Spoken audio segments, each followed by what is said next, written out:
Here is a schematic drawing of a diaphragm pump which is pneumatically operated. You can call it as a Wilden pump, as Wilden is the prime manufacturer of such diaphragm pumps. On board ships, the typical use of such pumps are mainly for emergency purpose. Like you can find one such pump in the soap-up locker, where you can easily transfer it and use it anywhere you want to pump in emergency. Some ships have such pumps fixed in the engine room, approved by the class for sludge and bilge pumping, etc. However, majority of the ships use it for the portable pumping means. Now the idea of this video is not just to explain the operation of Wilden pump, which everybody know, but the main purpose is to concentrate on this unit, that's the air distribution unit, and understand the complete working of the Wilden pump. We all know air is being delivered on either side of the diaphragm so that the pumping action happens. But do we really understand the air distribution unit? In this video, we will address that and completely understand, so that when there is a trouble in it, we need not call our senior engineers. We can solve it ourselves. Alright, so to proceed further, we have to understand the basic components and parts. Here is the central rod, which houses a plate on either side. In between there is the rubber diaphragm, which is the main component for the pumping action. And here is the suction line, within which the oil or any liquid is being sucked on the suction manifold, and then the pumping action happens at these chambers, and then here are the discharge valves. It goes to the discharge line. So that's the simple arrangement. Now going little bit further, through the air distribution unit, air is distributed to the back side of the diaphragm, alternatively on either side of the diaphragms. So let's assume that the air is being pushed into this unit. The diaphragm moves out so that the other side of the diaphragm moves in, creating suction, and here the discharge happens as the diaphragm pushes the fluid out. Here you can note the balls, 4 in number, which act as valves, and here are the valve stoppers. Here is the valve seat. So when the air stops going behind this diaphragm, now the air is alternatively diverted behind this diaphragm. So this diaphragm moves out, pushing the liquid out to the discharge manifold, and this diaphragm moves in so that it creates suction, pulling in or sucking the fluid from the tank, or let's say some through the pipeline. Now the main point over here is how does the air gets diverted to either side of the diaphragm alternatively. That's the main area we have to understand. It's been a gray area, and I have learned a hard lesson understanding this stuff. So let's concentrate on this. So we have the engine room control air supply, which is usually 7 bar, coming to the air supply manifold or air distribution valve unit, which is indicated orange in color. And after that, you got to notice whenever you go on board, there are 2 lines. One is the main air, which operates the diaphragm, and other is the pilot air. Both are 7 bar, but that's called as pilot air. I call it as pilot air just for easy understanding.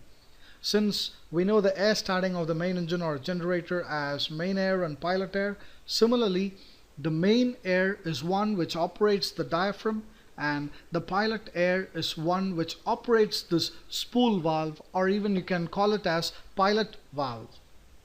Now the main air inlet is this, and here is the main air outlet or drain. This is pilot air inlet and the pilot air drain. The main air to the diaphragms is controlled by this spool valve, shuttling between the left and right. And the pilot air supply to this spool valve or the main valve is controlled by this long rod. We will go step by step and understand its function. Now at this position, the left side of this diaphragm, as I'm indicating here, has completed its stroke or completed the discharge action, and the right side diaphragm has completed the suction action. So the shuttle valve or the main valve opens up, the main air inlet comes through this, and this port is connected, and this goes behind this diaphragm. It's going to push it now. Let's watch it.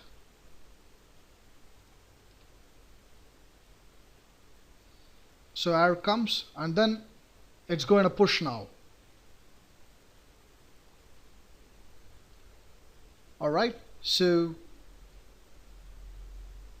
now the air pushes it, so the diaphragm moves and then this starts to discharge. Now let's concentrate on the air distribution unit. Here is the main air. This main valve has created a passage, or both the ports are connected so that it comes over here. When you look at the other side, this is being blocked. The main air cannot pass through this main chamber to the other side of the diaphragm, as the main valve is blocking it here. Let's watch it once again.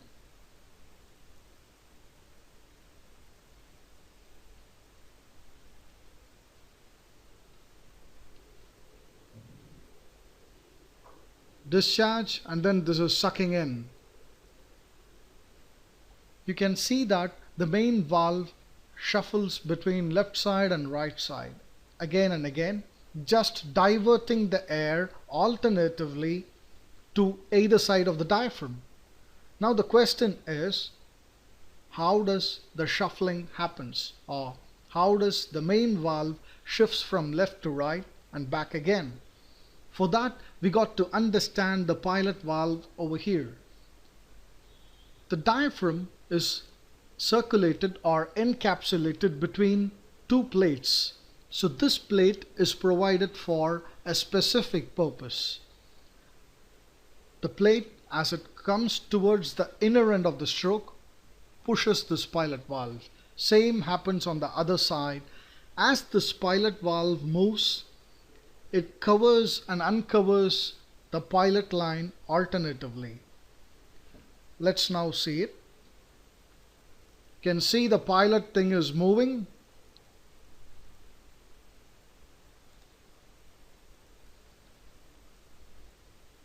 So this is how the air is alternatively supplied behind the main valve, so that the air is diverted alternatively to the diaphragms on either side. I will explain this concept once again so that we get it clear. This is the main air inlet, main air drain, the pilot air inlet and the pilot air drain. Now the main air comes through this. As this port is opened up, this goes to the back side of this diaphragm and then tries to push it out. The main air does not go to the other side because this is being blocked by this main valve over here. Now let's concentrate on the pilot side. Before going to that, as this is being pushed, the air is getting trapped. It has to be drained. So the same passage is used for draining. Now you can trace this passage and you can see that this is connected to the drain of the main air. So this is the main air inlet and this is main air drain. So the air over here drains out. That's why you get a sound when the pump is operating. Shuck, shuck, shuck. That's the reason. Now let's go to the pilot side. So this is the pilot inlet and the pilot drain. Now The pilot valve is at central position over here now. So the air goes here and then it's getting blocked. It cannot go behind this main valve and operate. But on the other side, you can see the pilot air can go through this, and then it has pushed the main valve, and then it also gets filled up in the drain chamber, but it cannot drain because the drain is being blocked. Now let's see the pilot operation. Let's concentrate only on the pilot.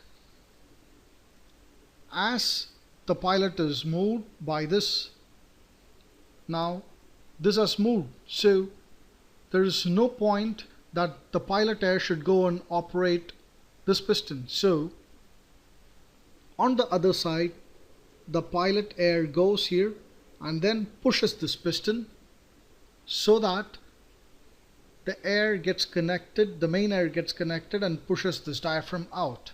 That's how it works. Let's see this animation.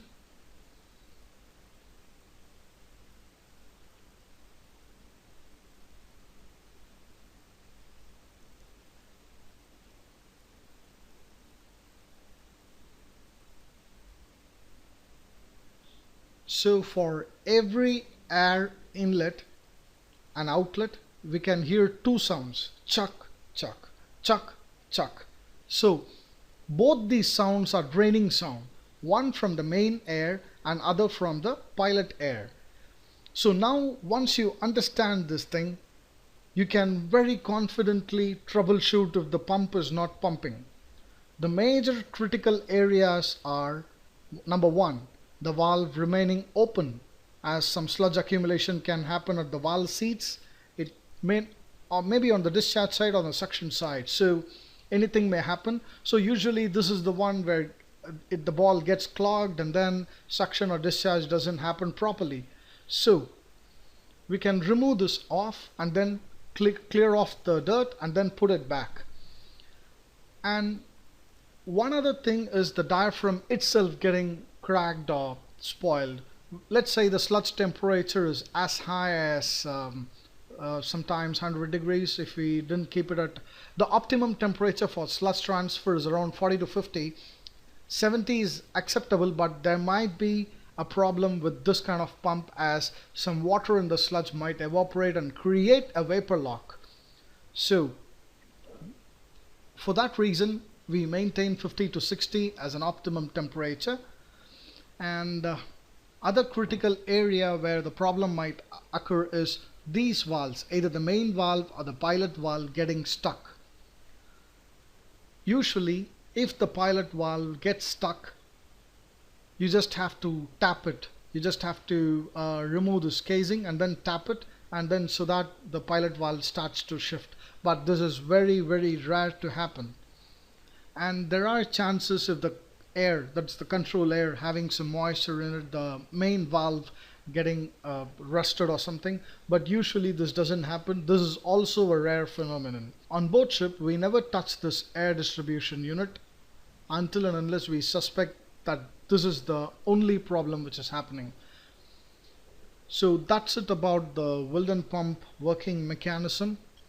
And there are lots of pictures which is being displayed along with this article. You can see that, and the credit goes to Wilden pump manufacturers for creating such a beautiful simple pump. And this animation has been used just for education purpose. I have not created this animation. And a small request from you all: if you like this video, there is a small thumbs up button there. Just click a like so that it gives me a feedback on